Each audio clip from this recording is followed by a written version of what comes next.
Hi అండి. Summer హాలిడేస్లో పిల్లలకు మంచి గేమ్స్ ఆడిపిస్తే వాళ్ళ మైండ్ అనేది బాగా గ్రో అవుతుందండి. ఎప్పుడు ఫోన్లు చూస్తూ వాళ్ళ కళ్ళు పోగొట్టుకోవడమే కానీ వాళ్ళకు ఇట్లా యాక్టివిటీస్ అన్నీ చూపిస్తే వాళ్ళకు ఎలా నేర్పించాలో వాళ్ళకు ఐడియాలు ఇస్తే వాళ్ళు మంచిగా మైండ్ అనేది గ్రో అవుతుందండి.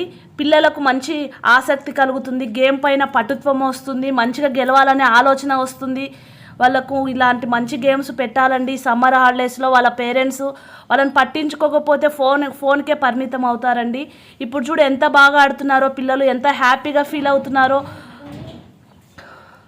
చూడండి, ఎంత ట్రై చేస్తున్నారు. ఇక్కడ కింద పెట్టామండి, ఆ విధంగా ఎలా అరేంజ్ చేస్తామో ఆ విధంగా పైన పెట్టాలండి. ఇప్పుడు మా పాప అలాగే పెట్టింది కానీ రాంగ్గా పెట్టింది. మళ్ళీ ఇంకా నెక్స్ట్ ఇంకొక అమ్మాయి పెడుతుందండి. ఇప్పుడు వావ్, కరెక్ట్ పెట్టావు, విన్నర్. తర్వాత ఇంకొక ఫ్లవర్ పెట్టింది.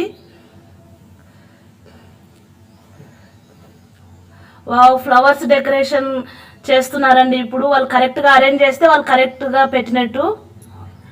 కరెక్ట్గా పెట్టారా? నో. ఇప్పుడు ఇంకొక అమ్మాయి ట్రై చేస్తుందండి. కింద ఉన్న విధంగా అరేంజ్ చేయాలండి. కరెక్ట్గా చేసిందండి ఈ అమ్మాయి.